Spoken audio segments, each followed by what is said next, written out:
Madame, Monsieur, bonsoir et bienvenue à ce rendez-vous vespéral de l'information sur Spectrum Télévision. Au sommaire, l'arnaque se ferait un chemin de plus en plus dans les villes du Cameroun à travers l'arnaque, une arnaque qui suscite des curiosités. Il ne se passe plus une journée sans qu'une victime ne crie à la lettre. Les artificiers de cet acte malsain font miroiter à leur proie un gain à travers le transfert mobile d'argent. Le phénomène prend des proportions inquiétantes dans les villes du Cameroun.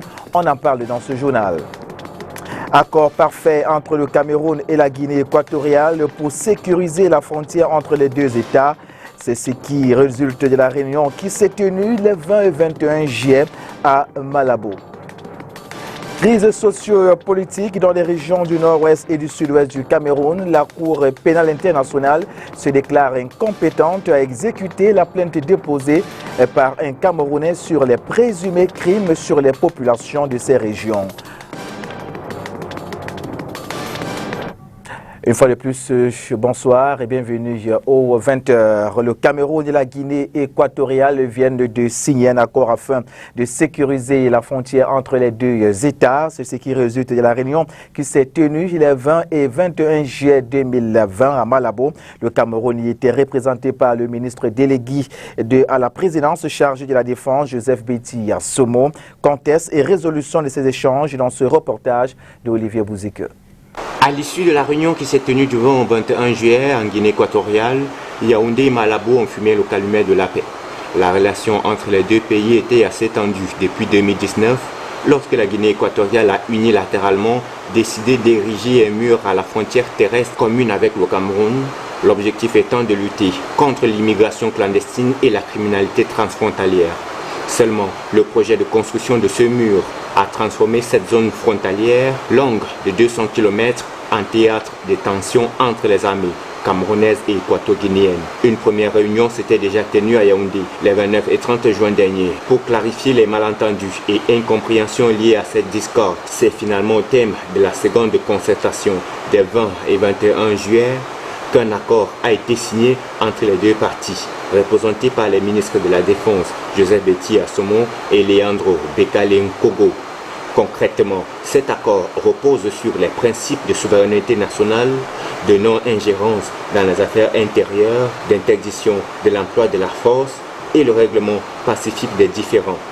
Yaoundé et Malabo se sont accordés sur l'adoption d'une politique idoine pour éradiquer les diverses menaces sécuritaires dans la zone frontalière qu'ils ont en commun. Aussi, l'accord devra permettre une saine cohabitation entre les deux populations afin de promouvoir l'intégration sous-régionale. Ces incidents, ces malentendus relèvent du passé et qu'il va falloir tourner la page pour que le ciel de nos relations redevienne stable et clair comme il avait toujours été.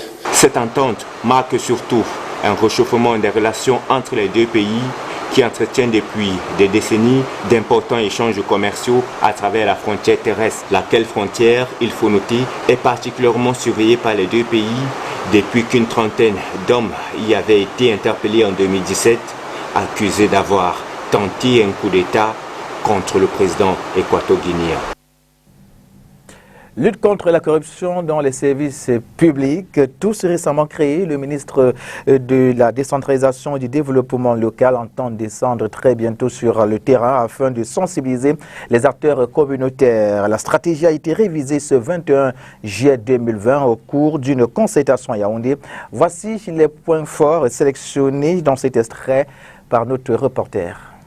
Nous venons de tenir une session importante de notre cellule de lutte contre la corruption qui avait pour l'un des points à l'ordre du jour la pose des plaques qui véhiculent des messages anti-corruption, notamment rappelant que le service public est gratuit. Mais en marge de cette activité importante, il s'est agi pour nous aussi de valider justement notre plan d'action. Vous vous interrogez sur ce que c'est aujourd'hui que nous validons. C'est dû simplement au fait que la séance de validation avait été repoussée. Et il s'agit pour nous donc aujourd'hui de nous accorder sur l'ensemble des activités à mener pour le restant de l'année 2020. À côté de cela, nous allons adopter un document très important aussi, la stratégie de lutte contre la corruption au niveau du ministère de la décentralisation et du développement local. Stratégie qui mettra en exergue l'ensemble des activités pour faire en sorte que la corruption ne puisse pas intégrer le ministère, que la corruption ne puisse pas s'installer au sein du ministère. Donc c'est ce qui fait la particularité de la session d'aujourd'hui. Alors en 2020, la principale activité, c'est d'abord l'élaboration de cette stratégie. Il faudra qu'elle soit disponible. Et nous nous sommes donné 1 mois pour l'élaboration de la stratégie qui sera mise en œuvre dès le 4e trimestre 2020. C'est l'activité phare. À côté de cette activité, nous aurons des activités qui nous mèneront sur le terrain à l'effet de toucher du doigt la réalité. Nous mènerons des activités de sensibilisation.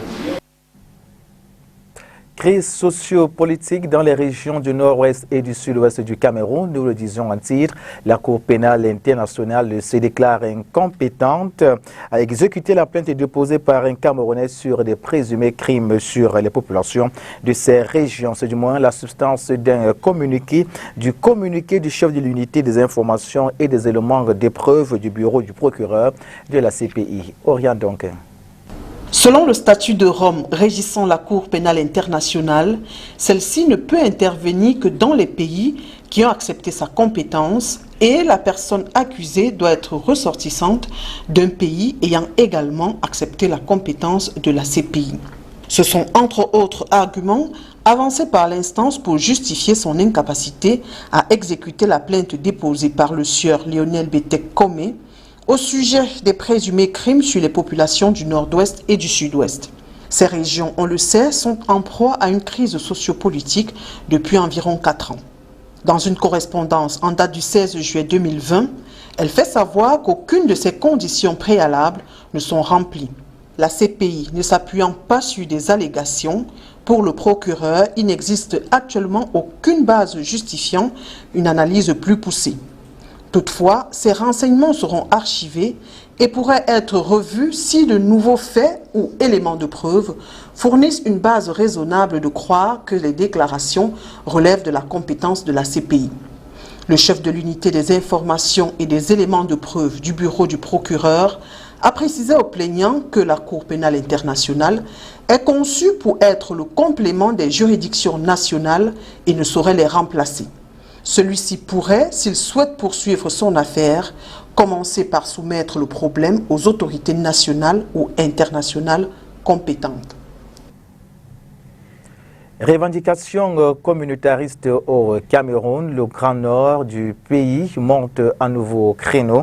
C'est à travers le mouvement baptisé 10 millions de nordistes que cette partie du Cameroun veut faire entendre son malaise. Au cours de l'émission Carte sur table diffusée hier sur STV, Cissé Bamanga du PUS ne s'est pas gardé de faire résonner l'écho de ce qui chagrine les filles et fils de la partie septentrionale du Cameroun. Suivons plutôt sa réaction. Les élites actuelles, nous, la jeunesse du septentrion, nous ne nous reconnaissons pas dans eux, ou bien avec eux. Pourquoi? Parce qu'ils ne font rien pour nous. Merci. Aujourd'hui, vous aviez, parce que c'est très ingrat de dire qu'il y a encore un monsieur comme Tiroma aujourd'hui qui se bat à faire des points d'eau. Mieux vaut tard que jamais, mais ce n'est pas suffisant. Les ressortissants du Grand Nord aujourd'hui, on a des vrais problèmes. Monsieur Dipita, on n'a pas d'école. Et vous saviez bien que tant qu'il n'y a pas d'école, aujourd'hui, l'un des gros problèmes de chez nous, c'est l'éducation. Aujourd'hui, 80% de chez nous, ce n'est pas pour avoir la honte, on ne va pas à l'école, on n'a pas d'école. On n'a pas de point d'eau. Vous avez des associations comme celle du frère Haman Cameroun sur Facebook qui se bat à cotiser de l'argent à gauche, 1000 francs, 500 francs pour faire des points d'eau. Mais non, aujourd'hui, pourquoi dans ce pays aujourd'hui, un pays si riche, le Cameroun est une richesse en miniature, tout est devenu don. Merci. Don dans ce pays. Cissé. Et je répète et je rechute, je vais répéter cela. Je envoie comme ça mon camarade et mon grand frère politique Boutouzé d'aller dire au chef de l'État que nous, les jeunes du septentrion, il faut éviter à ce qu'on se retrouve comme la partie nord-ouest avec nos frustrations. Parce que nos frustrations sont très énormes, monsieur Dipita. On n'a pas d'école, on n'a pas d'eau, on n'a pas de route, on est dans la misère, on est dans tout. Et les élites sont là, ils sont là, ils sont dans de belles 4x4, ils font des choses. Camerco, les syndicats annoncent un préavis de grève pour réclamer leurs salaires impayés. Ils ont été reçus hier à l'inspection du travail, un échange qui n'est pas passé inaperçu car d'autres syndicats des transports aériens sont venus à leur côté, leur ont apporté leur soutien. Léla Renganze nous en dit plus dans ce reportage. Solidarité, à jamais solidarité. Solidarité, à jamais solidarité. Solidarité, à jamais solidarité. Car l'union fait la force.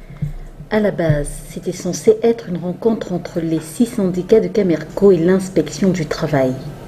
Il était question pour cette dernière entité de s'enquérir des motifs sous-tendant le préavis de grève adressé par ces syndicats à la hiérarchie de la compagnie aérienne.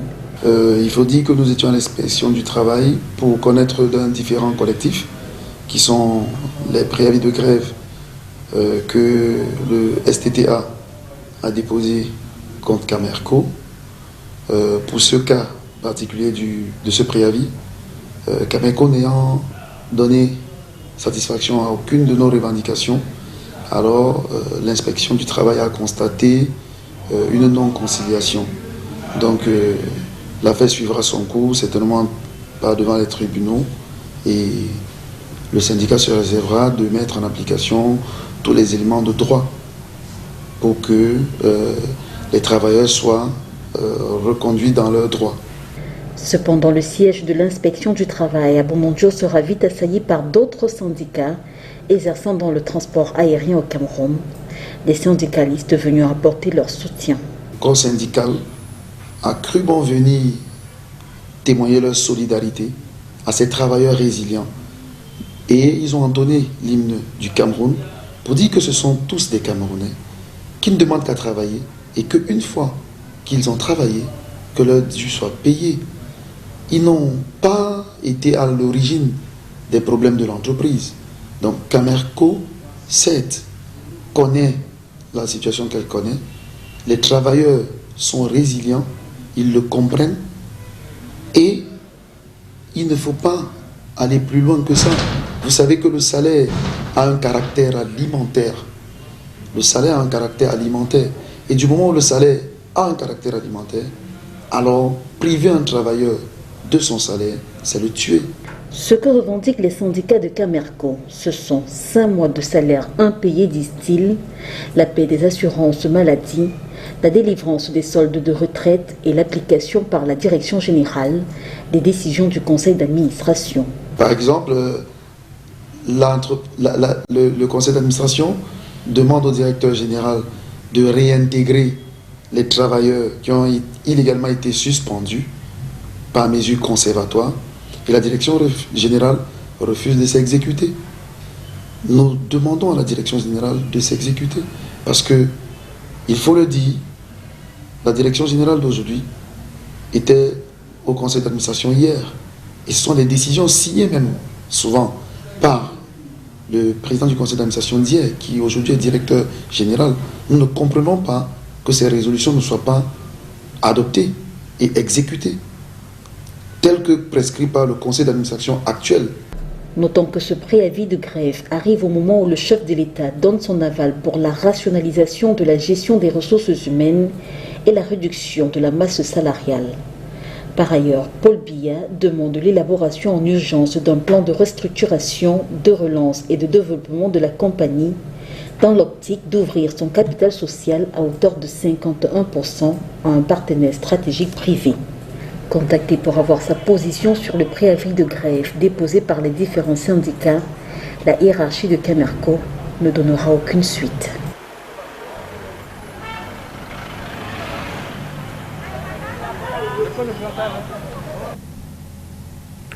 Nous le disions en titre, l'arnaque s'effraie de plus en plus un chemin chez les abonnés des entreprises de téléphonie mobile au Cameroun. Le phénomène dure depuis plusieurs années déjà. Le téléphone portable est devenu un véritable terrain d'escroquerie. Et dans cette arnaque, c'est presque toujours le porte-monnaie électronique qui est visé. Les reporters sont allés ce jour à la rencontre des citoyens et victimes, parfois de ces malfaiteurs.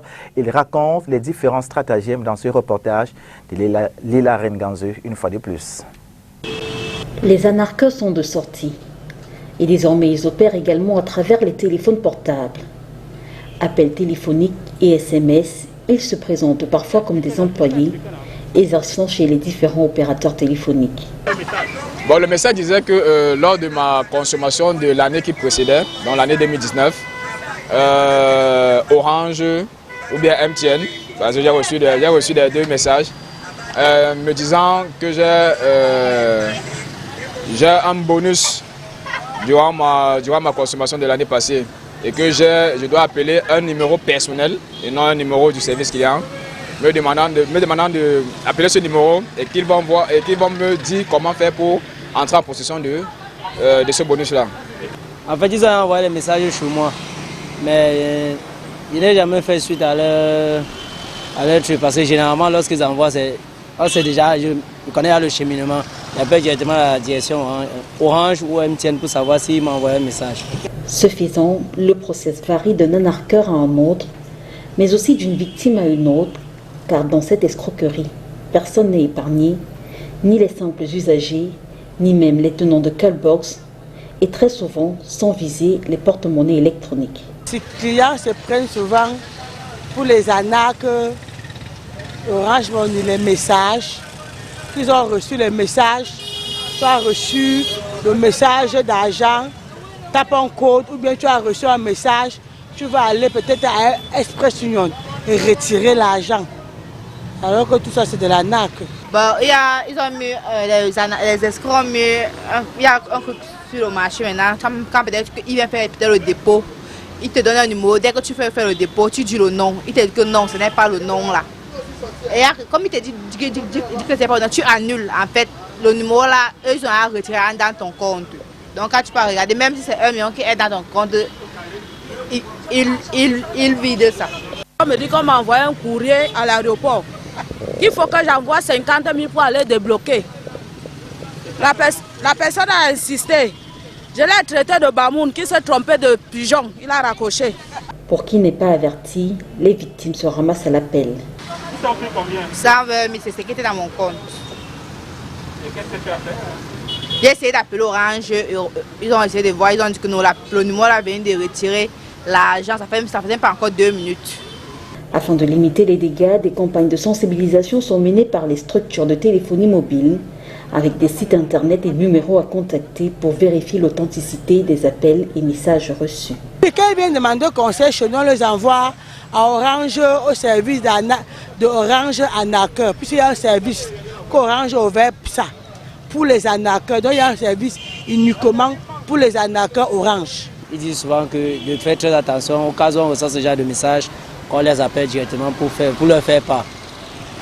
Donc, en fait, c'est juste pour attirer, je pense que c'est juste pour attirer l'attention de plusieurs personnes en leur disant que lorsqu'ils reçoivent, la première intention c'est d'abord d'appeler la direction Orange ou MTN pour savoir s'ils ont véritablement envoyé ce genre de message-là. Malheureusement, au regard des plaintes enregistrées au quotidien, le constat est vite fait. Ces différentes campagnes et instruments de sensibilisation n'atteignent pas toutes les couches.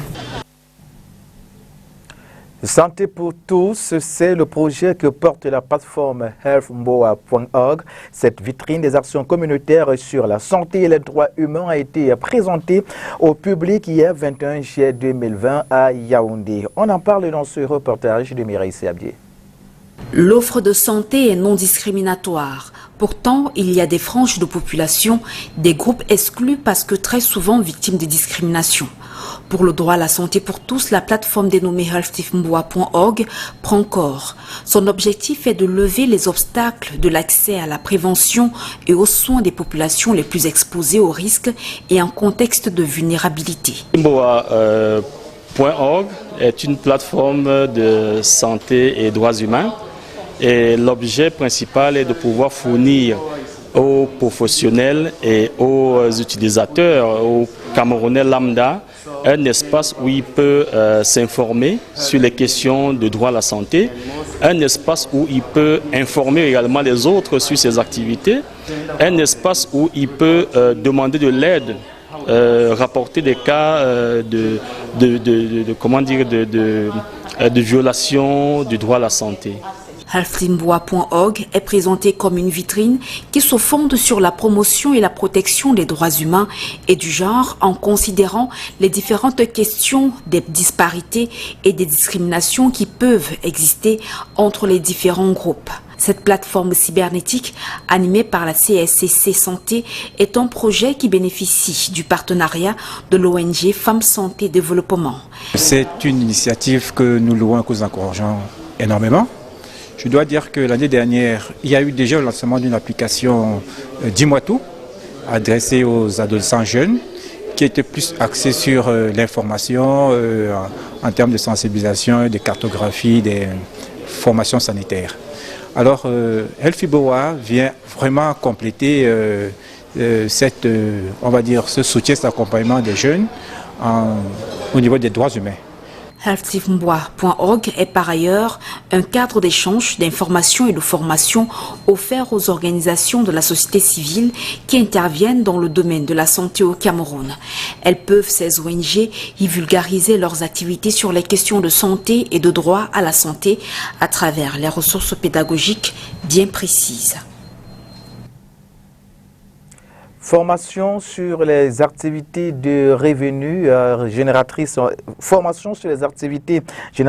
revenus au profit des femmes et des jeunes volontaires, initiée par l'honorable Mohamedou Madi, député du Mayo Bagno. Cette formation se déroulera à Mayo Dale, Bankim, Sol, Sambo, Labo et son colon. Le temps a été donné à Bagno à travers une cérémonie présidée par le préfet du Mayo Bagno.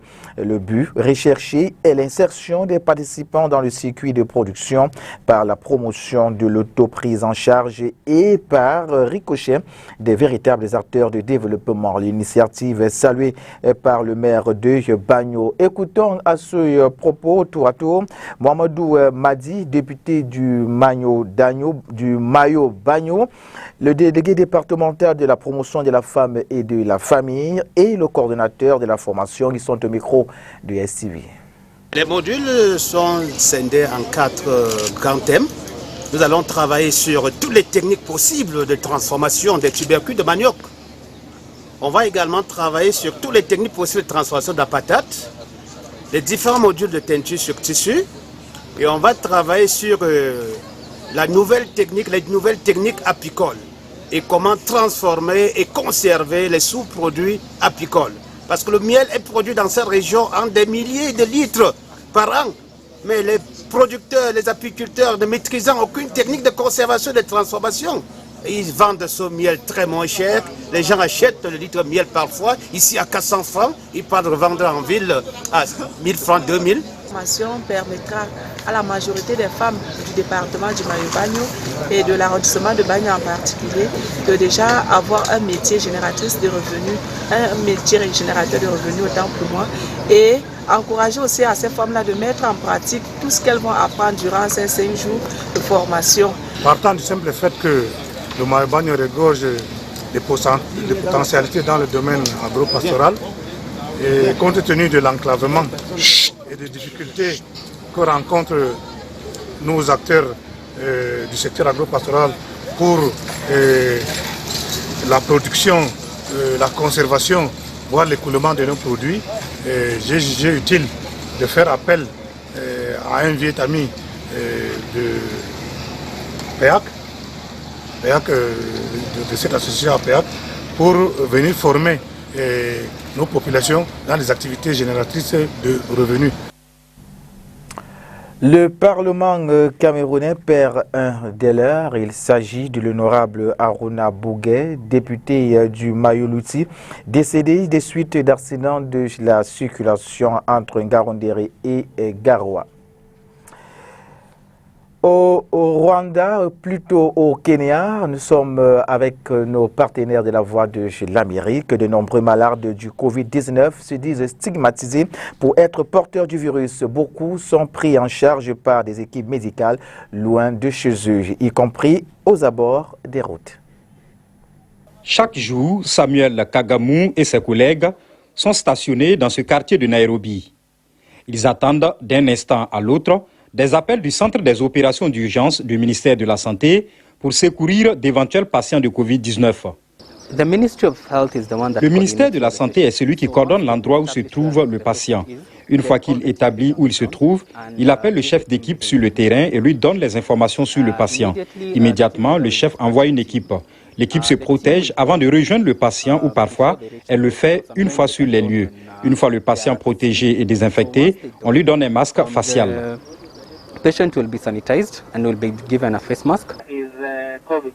Cas pratique, Samuel Kagamu vient de recevoir un appel du comité d'urgence pour un cas suspect de Covid-19. Après le port de l'équipement de protection personnelle, nous empruntons la route avec son équipe.